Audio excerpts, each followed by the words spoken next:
Hello guys, welcome back to X drawing. तो guys sorry, थोड़ा भी वीडियो एक ही निकाल पा रहा हूँ एक दिन में, क्योंकि एग्जाम्स चल रहे हैं। बस 2-3 दिन की बात है और फिर रेगुलर 2 वीडियो तो आप मान ही लो। तो गाइस सबसे पहले हम लोग बात करते हैं कुछ। आज का टॉपिक क्या है? आज का टॉपिक है फंक्शंस। फंक्शंस क्या होता है पाइथन में? बहुत ज्यादा काम करने वाली चीज है। मतलब आपका एक जो कोड है वो पाइथनॉइक कैसे बनता है फंक्शंस की वजह से। और काफी ज्यादा इंटरेस्टिंग वीडियो होगी। 2 पार्ट है, इस पार्ट में थोड़ा बेसिक समझाऊंगा और अगले पार्ट में थोड़ा एडवांस। और गाइज अगर अभी तक चैनल सब्सक्राइब नहीं किया, अगर चैनल को सब्सक्राइब कर दो। क्या कर रहे हो यार तुम लोग? और लाइक तो कर ही दो वीडियो को। बिना किसी देरी के चलते हैं अपने VS कोड पे।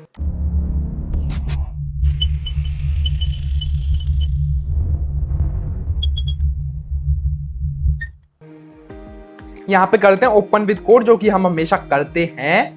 और ये मुझे लग रहा है काले रंग का ही खुलेगा। हाँ, ये हमने एक फाइल बनाते हैं, सेव करते हैं फंक्शंस और पार डाल देते हैं part1.py। और इसको सफेद कर लेता हूं यार, जिससे आप लोगों को बहुत अच्छे से दिखे। इसको इनेबल, ठीक है, ये मेरा सफेद हो गया। ठीक है, कैंसिल। फाइल को चेक कर लेते हैं यार, काम कर रही है कि नहीं कर रही है। हेलो वर्ल्ड, हाँ भैया सुन लो। अरे वर्ल्ड, हमारी बात सुनो तुम। क्या ये सुनेगा? तो हाँ, हेलो वर्ल्ड आ गया। ठीक है, तो ये बहुत ज्यादा सिंपल सी चीज है फंक्शंस। देखो, फॉर एग्जांपल अगर आपको दूं, तो आप ये मानो कि आप एक बंदा है, बहुत ज्यादा अमीर है, मान के चलो आप हो। ठीक है, आपको लैपटॉप का काम पड़ता है। ठीक है, आप जब घर पे होते हो तब आपको लैपटॉप का काम पड़ता है, आप जब ऑफिस होते हो तब आपको लैपटॉप का काम पड़ता है, और आप जब कहीं बाहर किसी सिटी में गए होते हो तब आपको लैपटॉप का काम पड़ता है। तो आप क्या करते हो कि आपको घर पे एक लैपटॉप आपने खरीद रखा है, आपने अपने ऑफिस में एक लैपटॉप खरीद रखा, और जब आप बाहर सिटी जाते हो तो आपकी एक गाड़ी में लैपटॉप पड़ा रहता है। ठीक है, तो कहीं ना कहीं हमारे फालतू के पैसे वेस्ट हो रहे हैं। तो हम क्या कर सकते हैं? हम लोग, जो समझदार इंसान होगा वो क्या करेगा? वो एक लैपटॉप लेगा और एक बैग खरीदेगा और उस बैग को कैरी कर लेगा तीनों जगह पर, तो हमारा काम हो जाएगा।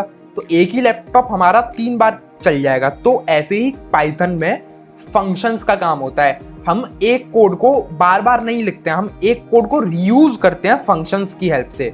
जैसे हम बार बार रीयूज करेंगे उस कोड को, तो हमारा जो number of lines of code है वो कम होगा। टाइम, जो जैसे हमारा अलग अलग लाइंस हमारी जो है वो रैम में लोड होंगी, उनकी जगह पर क्या होगा? हमारा एक फंक्शन लोड होगा।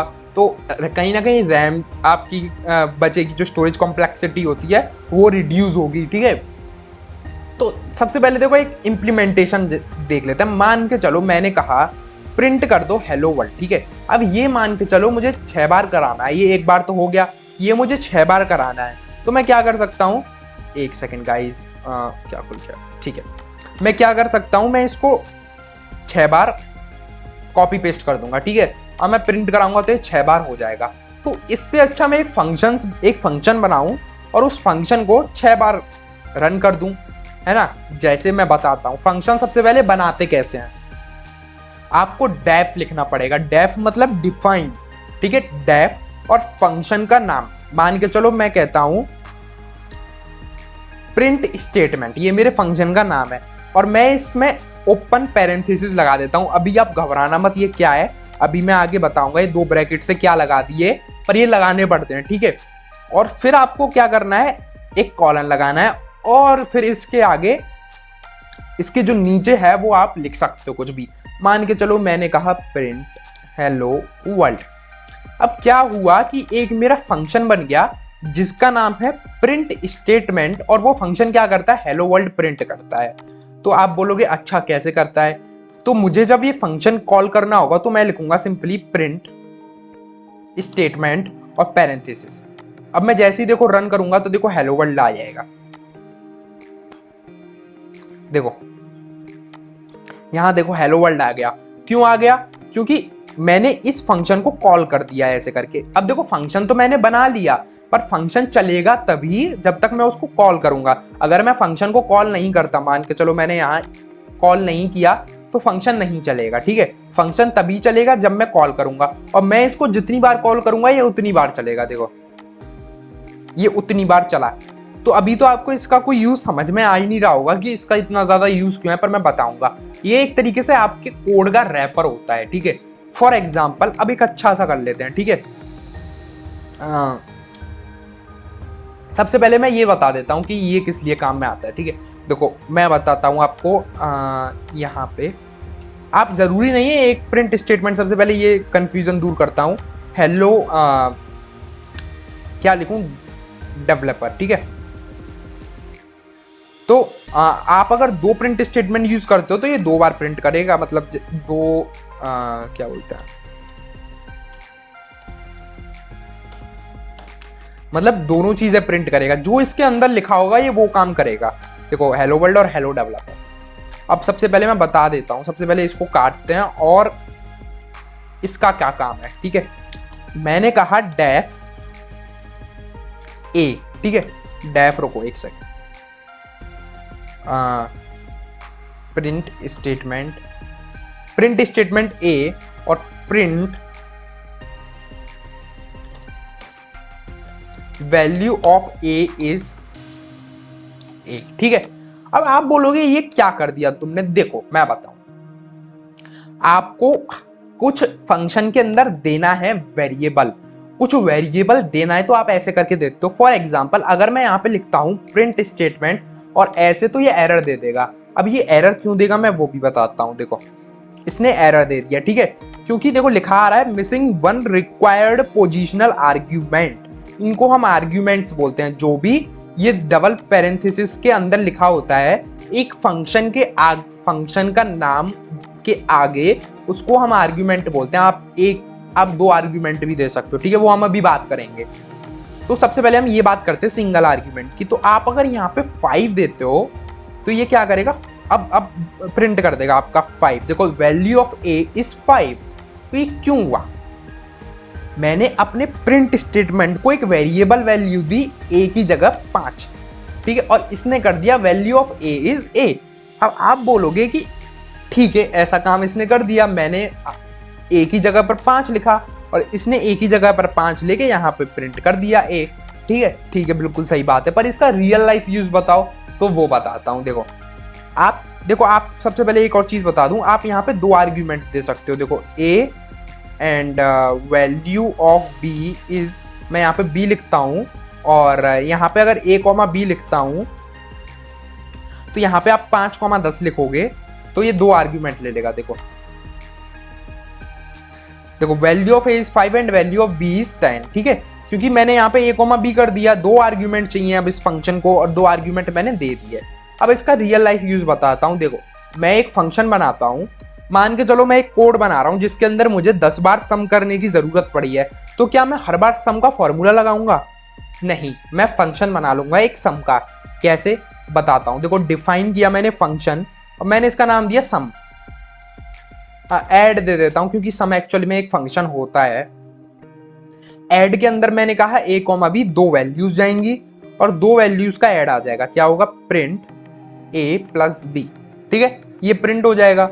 और अब मैंने कहा मैं जो वैल्यू है वो जो मेरा, अब सबसे पहले एक और कंफ्यूजन होता है लोगों को, वो और दूर करूंगा।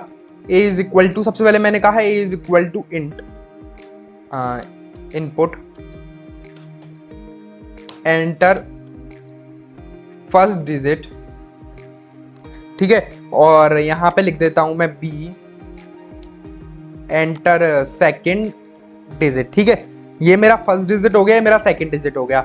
अब मैंने कहा कि ऐड फंक्शन को चला दो a, b के लिए, ठीक है, तो ये क्या करेगा देखो। अब इसने कहा रुको एक सेकंड, इसको थोड़ा सा अच्छा बना लें कोड को जिससे हमको समझ में आए। देखो मैंने रन किया, इसने कहा वैल्यू ऑफ फर्स्ट डिजिट मैंने कहा 5, वैल्यू ऑफ सेकंड डिजिट मैंने कहा 2, तो इसने 7 मुझे प्रिंट करके दे दिया, ठीक है। अब ये चीज, आप ये चीज सोचो कि मैं अगर यहाँ पे num1 रख देता और मैं यहाँ पे num2 रख देता और यहाँ पे मैं num1, num2 रख देता, तो क्या ये काम करता? क्यों? क्योंकि यहाँ पे तो इसको a चाहिए और b चाहिए और यहाँ पे मैं num1 और num2 दे रहा हूं, तो क्या ये काम करता? देख लेते हैं। Enter first digit 5, second digit 6, 11, तो बिल्कुल काम किया। अब आप पूछोगे ऐसा क्यों हुआ, ठीक है, ऐसा क्यों हुआ कि इसने num1 और num2 पे काम किया। ये तो ए और बी मांग रहा है ना, तो गाइज ये ए और बी नहीं मांग रहा है, ये केवल और केवल ऐसे वेरिएबल हैं, ऐसे लोकल वेरिएबल्स हैं जो इसी फंक्शन के लिए डिफाइंड है, ठीक है। अब मान के चलो मैं यहाँ पे कुछ कांस्टेंट भी दे सकता हूं, मैं यहाँ पे 4 और 3 भी दे सकता हूं, मतलब आपको केवल इसको 2 वैल्यूज देनी है, आप कैसे भी दो, डिपेंड नहीं करता है आपका वेरिएबल का नाम क्या है, उसको मतलब है वेरिएबल की वैल्यू से, ठीक है। उसको num1 में जो वैल्यू मिल रही है वो मिल रही है हमारी 5, अगर हम 5 एंटर करते हैं। num2 में वैल्यू मिल रही है 6, अगर हम 6 एंटर करते हैं, तो वो क्या करेगा, ऐड में जाएगा, कहेगा भैया ए की जो ए है उसको कर दो तुम 5 के बराबर और बी को कर दो 6 के बराबर, और फिर क्या करो, जो भी अंदर हमने लिखा है उसको करते रहो, ए और बी के लिए उसको करते रहो, ठीक है। मैं यहाँ पे अगर सी डी लिख देता तो सी डी के लिए होता, ई एफ लिख देता तो ई एफ के लिए होता। तो गाइज डिपेंड नहीं करता है कि आप किसके लिए करना चाहते हो, डिपेंड करता है आपने वेरिएबल का अगर यहाँ पे नाम जी दिया है तो आपको यहाँ पे जी देना है। क्यों देना है, क्योंकि ये जो वेरिएबल है जी, ये केवल आपका इसी फंक्शन के अंदर काम करेगा। फॉर एग्जाम्पल अगर आप यहाँ पे लिखोगे प्रिंट कर दो जी को, तो ये कर देगा एरर, देखो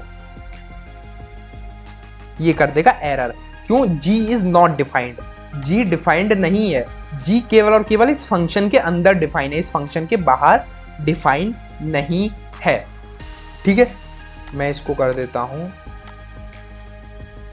कमेंट, और हाँ, तो अब आपके मन में आएगा कि मान के चलो, ठीक है, मैं मान के चलो यहाँ पे क्या बोलते हैं, यहाँ पे मैं सब कुछ हटा देता हूँ, ठीक है। मैं यहाँ पे लिख देता हूँ num1, num2, ठीक है, और यहाँ पे मैं num1 num2 की वैल्यू है ही, मैं यहाँ पे कुछ नहीं लिखता। तो गाइज अब आपके दिमाग में ये आ रहा होगा कि मैंने num1 num2 तो ले लिया, मैंने num1 num2 को डिफाइन कर दिया है, ठीक है, और मैं उसके बाद अपने फंक्शन को कॉल कर रहा हूँ, क्योंकि num1 num2 तो मैंने डिफाइन कर दिया है, तो क्या ये प्रिंट होगा, क्योंकि num1 num2 मैंने इसके अंदर नहीं दिया, यहाँ पे मैंने a, b लगा के जैसे मैंने इसमें दिया है ऐसे नहीं दिया, तो क्या ये प्रिंट होगा, तो बिल्कुल प्रिंट होगा भाई लोग। देखो 4 5 9 प्रिंट हो गया। अब ये क्यों हुआ, क्योंकि देखो जो ये वेरिएबल है ये मेरा ग्लोबल वेरिएबल है, ठीक है, ये मेरा ग्लोबल वेरिएबल है, पर जो मैं इसके अंदर यहाँ पे देता हूं जैसे a, g है, वो एक लोकल वेरिएबल है जो कि टेम्परेरी बनता है केवल उस फंक्शन के यूज केस के लिए, ठीक है। यहाँ पे मैंने num1 num2, अब यहाँ पे एक चीज ध्यान रखना, num1 num2 से कुछ मतलब है नहीं, मतलब है उनकी वैल्यूज से, जो वैल्यू इस फंक्शन के अंदर जा रही है। और इसको थोड़ा ट्राई करो, आएगा क्यों नहीं। और अगली वीडियो में थोड़ा एडवांस चलेंगे, रिटर्न सीखेंगे, इसमें रिटर्न वगैरह कैसे कराते हैं वैल्यू। यहाँ तो आपने सिंपली प्रिंट करा के देखा, वैल्यूज को रिटर्न करा सकते हो, है ना, वो चीज हम नेक्स्ट वीडियो में देखने वाले हैं। और यार अगर वीडियो समझ आई हो और अच्छी लगी हो तो लाइक कर दो यार, और सब्सक्राइब तो करके जाना ही यार, ये तो मैंडेटरी चीज है। और फिर मिलते हैं नेक्स्ट वीडियो में, तब तक के लिए बाय।